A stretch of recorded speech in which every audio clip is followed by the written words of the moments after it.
Miss విజయ, మీరు గొప్ప మేధాశక్తి ఉన్న సిబిఐ ఆఫీసర్ కావచ్చు, కానీ మీరు వెళ్తున్న విధానం చాలా దురుసుగా ఉంది. ఉద్యమకారుల మీదకి పోలీసు వ్యాన్ నడిపి చంపపోవడం, స్ట్రీట్ రౌడీలతో గొడవలు, ఇవన్నీ మీ డిపార్ట్మెంట్ వాళ్ళు చేసే పని కాదు, రౌడీలు చేసే పని. దానికి మీరే పేరున పెట్టండి, నేను చేసింది మాత్రం నా డ్యూటీ. ఒక రౌడీ రాజకీయ నాయకుడు అయిపోతాడా? వాడిని విడిపించడం కోసం చేసే దౌర్జన్యం ఉద్యమం అయిపోతుందా? వాళ్ళు కీడు విరచడం రౌడీస్ అవుతుందా? సార్, నేను అన్ని ఆధారాలతోనే కేసు డీల్ చేస్తున్నాను. జగన్జీని ఉగ్రవాదులు చంపారన్నది నిజం కాదు. ఎందుకంటే ఆ రోజు ఆయన 118 ఫియట్ కార్లో వెళ్ళాలి. కానీ చివరి నిమిషంలో అంబాసిడర్ కార్లో వెళ్లాల్సి వచ్చింది. ఆ విషయం ఉగ్రవాదులకు తెలిసే అవకాశం లేదు, ఒక్క కేబినెట్ మెంబర్స్ కి తప్ప. పేలిపోయిన ఆయన కారుకి ముందు వెనక ఉన్న కార్లకు ఎలాంటి ప్రమాదం జరగలేదు. అంటే ఆ బాబు ఎంత పవర్ఫుల్లో వాళ్ళకు ముందే తెలిసి జాగ్రత్త పడ్డారా? బ్రిడ్జ్ ఓపెనింగ్ ఇన్వైట్ చేయబడ్డ చాలా మంది మంత్రివర్గ సభ్యులు ఆ రోజు ఫంక్షన్ కు రాలేదు. ఇలాంటి ప్రమాదం జరుగుతుందని వాళ్ళకి ముందే తెలుసని నేనెందుకు అనుమానించకూడదు? ఆ రోజు ట్రైన్ వస్తోందని గేట్ వేయలేదు, ఆయన కారుని ఆపడానికి గేట్ వేశారు. ఆగిన కారుకి పూనం సింగ్ బాంబ్ ఫిక్స్ చేశాడు. అతనే చేసినట్టు గేట్ మ్యాన్ సుబ్బారావు సాక్షి ఇచ్చాడు. ఇందులో మీ డిపార్ట్మెంట్ హస్తం కూడా ఉంది. లేకుంటే ఆ లైన్ లోనే రాని ట్రైన్ వైర్లెస్ మెసేజ్ ఇచ్చి ఆపడం ఇంపాసిబుల్ ఆఫీసర్. సార్, జగన్జీ హత్య కేవలం రాజకీయ హత్య. It's political murder. ఇందులో రైల్వే గేట్ కీపర్ దగ్గర నుంచి ఏ డిపార్ట్మెంట్ లో ఎవరెవరు ఇన్వాల్వ్ అయ్యి ఉన్నారో ఫుల్ డీటెయిల్స్ నా దగ్గర ఉన్నాయి. కానీ దీని వెనకాల ఎవరో వ్యక్తి ఉన్నాడు. అతనెవరో, అతను ఏ స్వార్థం కోసం ఈ హత్య చేయించాడో 24 గంటల్లో నేను బయటపెడతాను. అది 24 గంటల్లో బయట లాగుతానన్న మనిషి నేనే. ఝాన్సీ దాని గుర్రం ఎక్కి కత్తి పెట్టి నరికిందంటే కథ అనుకున్నాను. దీని ముందు అది ఎంత? అది 24 గంటల్లో బయట లాగుతాను అని అంటే 12 గంటల్లోనే లాగొచ్చు. అందుకే నేను ఒక నిర్ణయానికి వచ్చాను. జనం పూనం సింగ్ ని అరెస్ట్ చేయడం మంచిదా అంటున్నారు కనుక ఇప్పుడు దాన్ని ఏమాత్రం ఎదిరించినా అది పాపులర్ అవుద్ది, మనం అన్పాపులర్ అవుతాం. అసలు అందుకని పూనం సింగ్ అదో వాళ్ళే తెలుసుకుంటారు. మనం తెలుసుకోవాల్సిన ముఖ్య విషయం ఒకటి ఉంది. చచ్చిపోయిన జగన్జీకి నాకు ఏవో గొడవలుండి ఆయన చంపి నేను నేతనయ్యానని అక్కడక్కడ తాటాకు చప్పులు వినబడుతూనే ఉన్నాయి. అందుకని రేపు ఆయన పుట్టినరోజు మన పార్టీ తరఫున ఘనంగా చేసామనుకో పాత రోమర్లు అన్నీ పోతాయి. ఆయన పేరుతో పినరీలు కట్టించండి, అన్నదానాలు చేయించండి, ఒక్కరినో ఇద్దరినో నాకు ఫేవర్గా ఆత్మాహుతి చేయించండి, ఒక పెద్ద సభ ఏర్పాటు చేయండి. ఏ సభనైతే తన మీద ఉన్న నిందని కప్పిపుచ్చుకోవడం కోసం వాడుకుంటున్నాడో అదే సభలో ప్రజల ముందు, అధికారుల ముందు, మొత్తం అందరి ముందు వాడు చేసింది పబ్లిక్ మైక్ లో చెప్పి అప్పుడు అరెస్ట్ చేస్తాను. I will do it in front of the public. ఇప్పుడు సభను ఉద్దేశించి గౌరవనీయులైన మన నేత శ్రీ పెంచలయ్య గారు ప్రసంగిస్తారు. ఈరోజు పూజ్యులైన కీర్తిశేషులు శ్రీ జగన్జీ గారి జయంతి. ఆ మహానుభావుడి 64వ పుట్టినరోజు చేయడానికి నేను గాని నా గవర్నమెంట్ గాని అనర్హులు. ఆ చితాభస్వానికి ఎన్ని పుట్టినరోజు చేస్తే మాత్రం ఆ మహాత్ముడు మళ్ళీ మనకు తిరిగి వస్తాడా? స్వర్గీయ జగన్జీ గారు రాష్ట్రం బాగు గురించి నా చెవిలో 2-3 ముక్కలు చెప్తూ ఉండేవారు. ఎప్పటికైనా దాన్ని నెరవేర్చే మీ అందరి దగ్గర సెలవు తీసుకుంటాను. అసలు ఆయన చంపింది ఎవరు చంపారు అది నాకు తెలియాలి. వాళ్ళని బట్టి ఉరిదించాలి. ఈ కేసులో స్పెషల్ ఆఫీసర్ గా మిస్ విజయాన్ని ఢిల్లీ నుంచి పంపించారు. ఆవిడకున్న ధైర్యం, ఆ లక్ష్యంలో ఉన్న పదును, ఆ అడుగుల్లో ఉన్న తెగింపు చూస్తుంటే అశోక స్తంభం నుంచి ఒక సింహం ఉరుకొచ్చినట్టు అనిపిస్తుంది. ఆవిడకు మన ప్రభుత్వం నుంచి కానీ, నా నుంచి కానీ, నా ప్రజల నుంచి కానీ ఆ అంతకుల్ని పట్టుకోవడానికి పూర్తి సహకారం ఉంటుందని మేయర్ గారి ముందు బల్లగుద్ది మరీ చెప్తున్నాను. సభను ఉద్దేశించి ప్రసంగించాల్సిందిగా గౌరవనీయులైన మేయర్ గారిని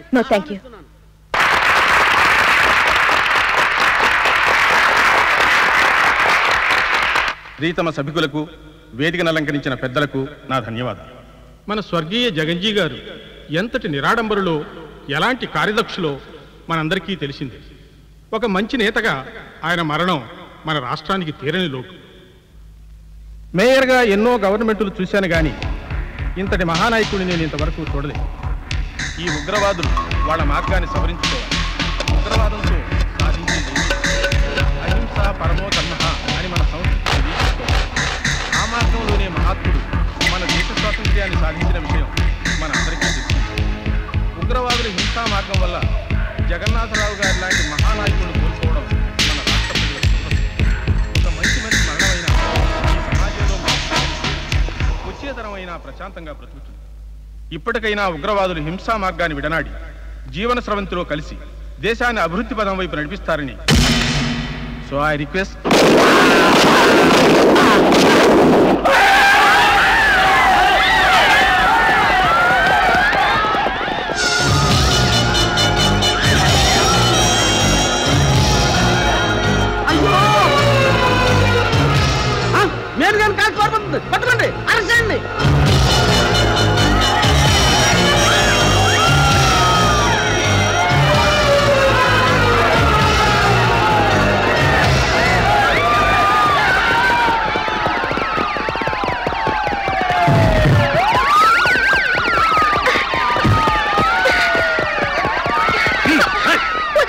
miss Vijaya shut up.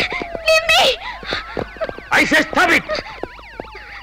Sir నేను చెప్పేది వినండి. జగన్జీ హత్య కేసు మీద పరిశోధనలు గారు ఇల్లు పంపిస్తే ఆయన పుట్టినరోజు సభలోనే ఇంకో హత్య చేస్తావా? నువ్వే చేశావు. మీరు గారు ఎందుకు చెప్పావు? ఎవరు తప్పున్నారు?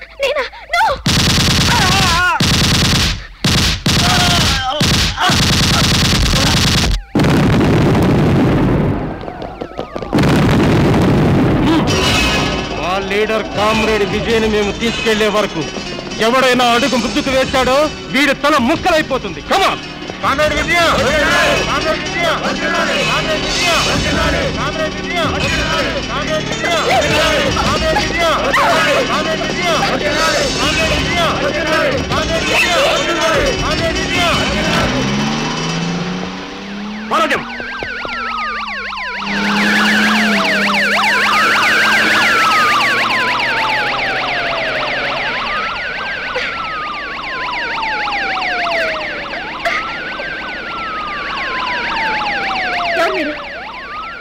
నన్ను ఎక్కడ తీసుకెళ్తున్నారు? మాట్లాడరే, మిమ్మల్ని అడిగేది మాట్లాడరే.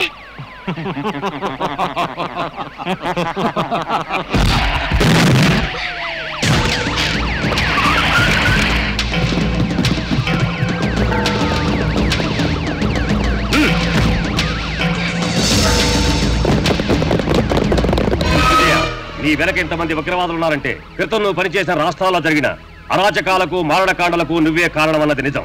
ఇప్పుడు ఈ రాష్ట్రంలో జరిగిన సంఘటనలకు కూడా నువ్వే కారణమని మేము నమ్ముతున్నాం.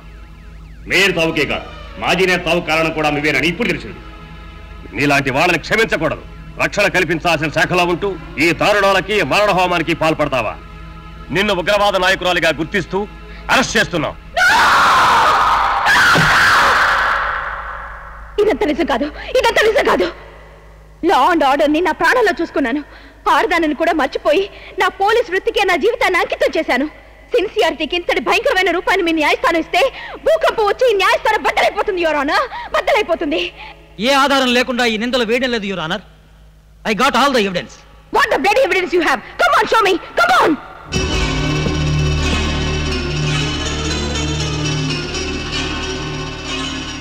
నీ పేరు? రాజు ఎలియాస్ సుభాష్. ఈ విజయ ఎలియాస్ గుణ నీకు తెలుసా? తెలుసండి. ఆవిడే మా war group leader. College days నుండి ఉగ్రవాదానికి జీవితాన్ని అంకితం చేశారు. మాలాంటి యువకులెందరికో ఈ క్యాపిటలిస్టులను నరకడానికి ఉగ్రవాదాన్ని ఆయుధంగా ఇచ్చారు. ముఖ్యమైన విషయం చెప్తున్నాను వినండి. మా ఉగ్రవాదాన్ని నాశనం చేస్తానన్నాడు మాజీ నేత. ఆయన్ని కార్ బాంబ్ బ్లాస్ట్ లో చనిపోయేలా చేసింది మా కామ్రేడ్ విజయ్ గారి. ఆవిడ ధైర్యాన్ని మెచ్చుకోండి, ఆవిడ మేధస్సుకు దోహార్లు అర్పించండి. నాలాంటి వాళ్ళందరినో ఒకరు తీయండి, కానీ ఆవిడ మాత్రం ఏమీ చేయకండి ప్లీజ్. ఆవిడ లేకపోతే మా ఉద్యమం అణగారిపోతుంది. ఆవిడ చేతుల మీదుగా ఈ సమాజానికి పట్టిన చిరపురుగులందరూ నరకాలి.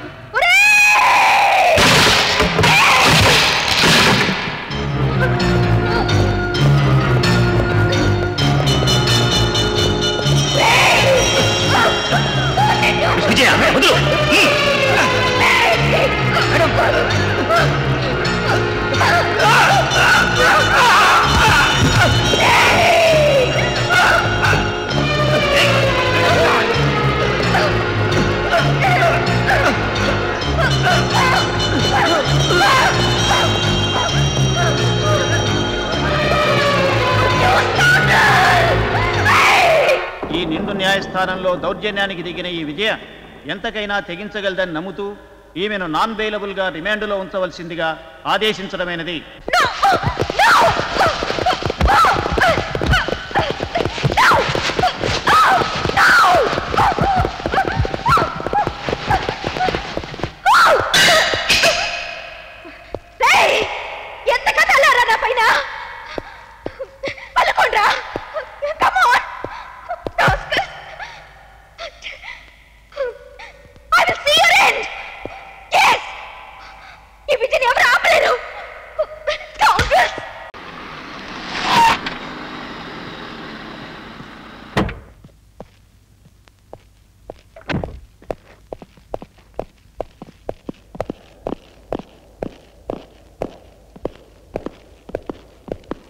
Good morning. వసతులన్నీ బాగున్నాయా? ఎగిరెగిరిని ఎండుటాకు ఏనికి కాలు కింద పడ్డట్టయింది పాపం. 24 గంటల్లో నువ్వు బొక్కలో పెడతానన్న ఆసామి నేనే అని నీకు తెలుసు, కానీ 12 గంటల్లోనే నిన్ను ఎలా పెట్టేస్తానన్న సంగతి నీకు తెలియదు. అదే నీ వీక్ పాయింట్. నీ పోలీసు లాకప్ నుంచి కొన్ని క్షణాల్లోనే మేము బయటికి రాగలం, కానీ మా పొలిటికల్ లాకప్ నుంచి మాత్రం నువ్వు తప్పించుకోలేవు. అందుకని కోర్టులో అన్నీ ఒప్పించుకో. జడ్జి నోట్లో తీర్పు వచ్చే లోపల నిన్ను బయట తీసుకొస్తాను, నీకు మంచి ఉద్యోగం ఇప్పిస్తాను, ఊరి చివర బంగ్లా ఒకటి ఏర్పాటు చేసి నీ ఆడతనానికి నేను మొగదిక్కుగా ఉంటాను.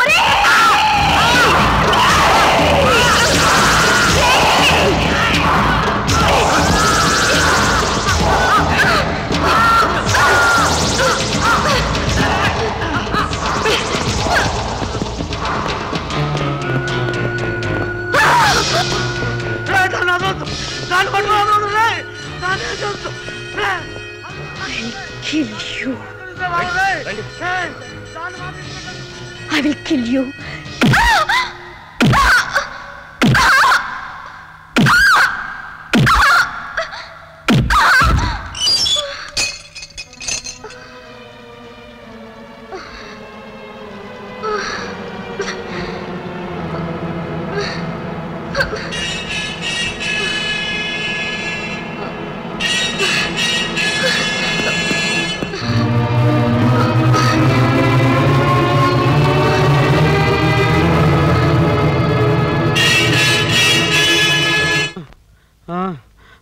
ఊరుకోండి. భూమిలో ఉన్న పులి దగ్గర చిన్న పిల్లోడు కూడా దూరంగా ఉండి మాట్లాడతాడు. ఆ విజయ్ ఎవరు అనుకున్నారు? సింహం మీద ఎక్కిన దుర్గమ్మ. దాని చెయ్యి దగ్గర మెడబెట్టి దాన్ని తిడితే ఊరుకుంటుందా? ఆఫీసర్ గారు, తొలి వార్త ఈయన పీక ఊడిపోయి పోయారనే వచ్చింది. ఇంటి మీద జెండా కూడా దించేశాం. అది వదిలేసిన బుర్రని నువ్వు తినేసేలా ఉన్నారా బాబు? చిచి దరిద్రం, మీ బుర్ర నేను ఎందుకు తింటాను? దానికి వేరే వాళ్ళు వస్తున్నారు. ఎవరు? పై నాయకుడు మన గవర్నమెంట్ మీద చెకింగ్ పంపుతున్న కేంద్ర పార్టీ బృందం. అవునండి, మన గవర్నమెంట్ మీద అపోజిషన్ వాళ్ళంతా మీటింగ్ వేసుకుని అతని కంప్లైంట్ చేశారు.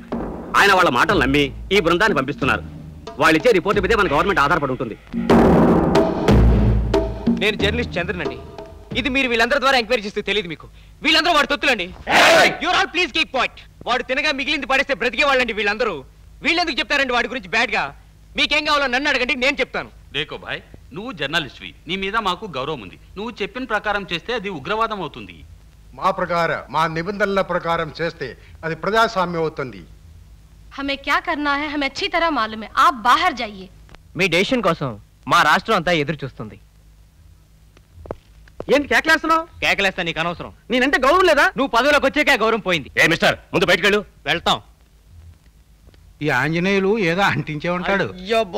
ఓకండి, తాగారనుకుంటారు. రావే.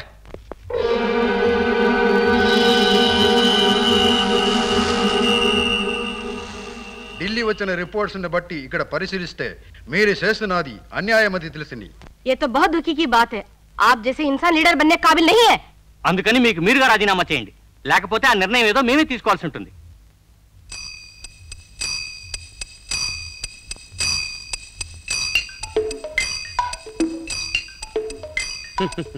తీసుకోండి ముఖర్జీ గారు.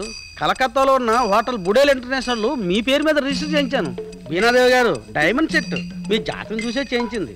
మీరు తాజ్మహల్ వెనకాల రెస్టారెంట్ కోసం అప్లై చేశారే, 175 ఎకరాల యమునా నది పర్రా మీ పేరు మీద రిజిస్టర్ చేయించాను. యారేలాల్జీ, చండీగఢ్లో ఉన్న బల్బుల ఫ్యాక్టరీ రేపటి నుంచి మీదే. సీతారామయ్య గారు, కంగారు పడకండి. ఇది కాకుండా అద్దంకిలో ఉన్న 60 ఎకరాల మామిడి తోపు మీ కాబోయే అల్లుడు కట్నంగా ఇవ్వడానికి రెడీగా ఉంది. అసుల్ ఖాన్ గారు, మీరు ఐరన్ లెగ్ అని ఇంగ్లీష్ పిక్చర్ తీసి రిలీజ్ అవ్వక బాధపడుతున్నారు కదా, దాన్ని అమెరికా వచ్చి కొనిపించాను. ఢిల్లీలో మేము విన్నదానికి ఇక్కడ విన్నదానికి సంబంధమే లేదు. నిజానికి మీ మీద ఒక్క రిపోర్ట్ కూడా ఇవ్వలేదు ఎవరినైనా కూడా.